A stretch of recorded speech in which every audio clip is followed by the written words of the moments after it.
Hi friends, welcome to my channel Nani mom's kitchen. Sri Rama Navami ప్రసాదాల్లో పచ్చి చలివిడి, వడపప్పు ప్రసాదం, పానకం ఎలా ప్రిపేర్ చేసుకోవాలో చూపిస్తాను చూడండి. చాలా ఈజీగా 5 మినిట్స్లో ప్రిపేర్ చేసుకోవచ్చు. చాలా సింపుల్గా అయిపోయే ప్రసాదాలు ఇవి. అలాగే బెల్లం చలివిడి, చక్కెర చలివిడి కూడా చేసి డిస్క్రిప్షన్ బాక్స్లో లింక్ పెడతాను. ఒకసారి మీరు కూడా చూసి ట్రై చేయండి. చాలా ఈజీగా 5 మినిట్స్లో ప్రిపేర్ చేసుకోవచ్చు. మీరు ఖచ్చితంగా ట్రై చేయండి. బౌల్ తీసుకొని 1 కప్ బియ్యం పిండి తీసుకోండి. 1/2 కప్ బెల్లం తీసుకోండి. కొంచెం ఇలా తరుక్కొని తీసుకోండి. కొంచెం ఒక 1 టేబుల్ స్పూన్ నెయ్యి యాడ్ చేసుకోండి. ఒక 1/2 టీ స్పూన్ ఇలాచీ పౌడర్ యాడ్ చేసుకోండి. బెల్లం మెత్తగా అనుకుంటూ పిండితో కలుపుకోండి. ఇదిగోండి, బెల్లం ఇలాగా మనకి ఈజీగా మెల్ట్ అవుతుంది అనుకున్నప్పుడు వాటర్ యాడ్ చేయండి. వాటర్ కూడా చూసుకొని యాడ్ చేసుకోండి. కొంచెం ఇలాగ వాటర్ యాడ్ చేసుకుంటూ ఒక ముద్దలాగా కలుపుకోవాలి. ఒక్కొక్క బెల్లానికి ఒక్కొక్క తీపి ఉంటుంది. సో మీ దగ్గర ఉన్న బెల్లంకి తీపి మరీ ఎక్కువగా ఉంటే కొంచెం తగ్గించుకోండి, తక్కువగా ఉంటే కొంచెం ఎక్కువగా వేసుకోండి. ఇలా బెల్లాన్ని మొత్తం కిందికి ఇలా అదుముకుంటూ నొక్కుంటే మీకు ఈజీగా అయిపోతుంది. ఒకవేళ కొంతమంది బెల్లము మరీ గట్టిగా ఉంటుంది, అదేం చేస్తారంటే ఓపెన్గా ముందు నైట్ మొత్తం పెట్టుకొని నెక్స్ట్ డే మార్నింగ్ ప్రసాదం చేసినప్పుడు తీసుకుంటే వాళ్ళకి బెల్లం అనేది ఈజీగా నలుగుతుంది.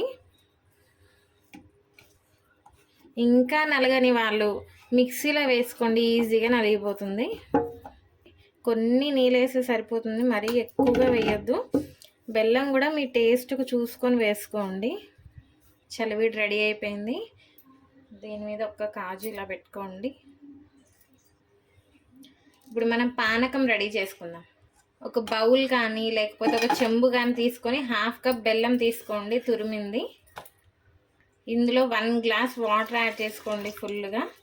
ఈ బెల్లం కరిగేదాకా పక్కకు పెట్టుకోండి. బెల్లం మొత్తం కరిగిపోయింది. ఇప్పుడు ఒక 1/2 టీ స్పూన్ ఇలాచి పొడి వేసుకోండి. పొడులు లేని వాళ్ళు అప్పటికప్పుడే దంచి కూడా తీసుకోవచ్చు. కొంచెం మిరియాల పొడి ఒక 1/2 టీ స్పూన్ వేసుకోండి. కొంతమంది ఇందులో కొబ్బరి ముక్కలు కూడా వేసుకుంటారు, అలా ఇష్టపడే వాళ్ళు అలా కూడా వేసుకోవచ్చు. అప్పుడే కొట్టిన కొబ్బరి ముక్కలు తీసుకొని వేసుకోండి. ఇదంతా ఒక్కసారి మిక్స్ చేసుకోండి. కొన్ని తులసాకులు తీసుకొని మనం నైవేద్యం పెడతాం కాబట్టి కొన్ని తులసాకులు కూడా వేసుకోండి. మొత్తం ఒక్కసారి మిక్స్ చేసుకొని ఒక గ్లాస్లో వేసేసుకోండి. ఇప్పుడు వడపప్పు ప్రసాదం చూద్దాం. ఒక 1/2 అవర్ ముందు పెసరపప్పుని ఫుల్గా వాటర్ వేసుకొని వాష్ చేసుకున్న తర్వాత కొంచెం వాటర్ వేసుకొని నానబెట్టుకోండి. ఇలాగా ఇందులో కాస్త బెల్లం ఇలా తురిమింది యాడ్ చేసుకోండి. కొంతమంది ఇందులో పచ్చిమిర్చి, మామిడికాయ కూరు, కొబ్బరి కూరు యాడ్ చేసుకుంటారు. సో అలా కూడా చేసుకోవచ్చు. ఏదైనా పచ్చిదే వేసుకోండి. ఇలా కొంచెం బెల్లం తురుము వేసుకోండి. ఇందులో ఒక 2 టేబుల్ స్పూన్ అటుకులు కూడా వేసుకోండి. ఇదంతా ఒక్కసారి మిక్స్ చేసుకోండి. ఇది కూరే కాబట్టి ఇందులో ఉన్న తేమకి ఇది కరిగిపోతుంది. సో ఇలా కలిపి పెట్టుకుంటే సరిపోతుంది. ఏ నైవేద్యమైనా మనం దేవుడి దగ్గర పెట్టినప్పుడు తులసాకులు వేసుకోవాలి. సో ఇందులో కూడా తులసాకులు కొంచెం వేసుకోండి. ఇలాగా వడపప్పు కూడా రెడీ అయిపోయింది. శ్రీరామనవమి స్పెషల్ పచ్చి చలివిడి, పానకం, వడపప్పు ప్రసాదం ఎలా ప్రిపేర్ చేసుకోవాలో చూసారు కదా.